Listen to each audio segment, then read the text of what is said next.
The members of Temple Baptist Church in Knoxville, Tennessee, may sing about heaven.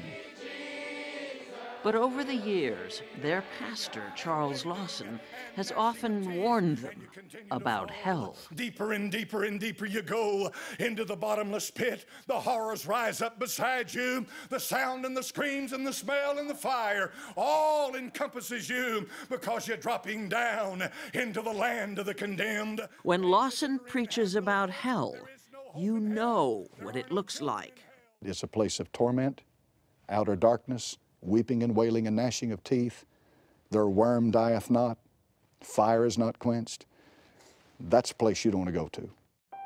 Now picture heaven. It doesn't matter whether you're a Christian or Jew, Muslim or Buddhist, an atheist.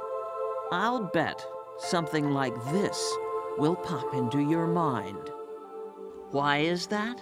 It's because no matter what we grew up believing, for centuries in Western culture, we've seen the same pictures. Where did these images come from? Well, for starters, not really from the Old Testament. The Old Testament, hell is a shadowy place. It's a place of sleep. It was not the place of eternal damnation we think of today, says Dale T. Irvin, president of the New York Theological Seminary and a professor of world Christianity. Instead, it's a vision shaped by Hades, the underworld of Greek mythology. So initially in the Old Testament, it's not about punishment. It's not about punishment. That came later with interpretations of the New Testament. What about the biblical references to heaven? Heaven for the Bible is the place that's over our heads. It's the sky, and it's a place where God lives. From the earliest times, heaven has been up and that other place down. This is an English alabaster sculpture from around 1500. In the 3 days between Christ's crucifixion, death, and entombment and the resurrection, it shows him leading the faithful out of the yawing mouth of hell, which is pretty hellish, I think you see here. Richard Townsend is director of the Museum of Biblical Art in New York City. It's some great demonic beast's mouth, so it shows them. There's fangs and teeth. And then look at the demon right in the upper right-hand corner, that little monkey-like demon who's holding a giant key, symbolizing that he's the gatekeeper to hell. Hell had become hellish by the Middle Ages, and heaven, heavenly. Dante's Divine Comedy, with its bizarre, layered visions of heaven and hell, like the New Testament book of Revelation on steroids, had a huge impact. Soon, in Europe, all you had to do was go to church and look up.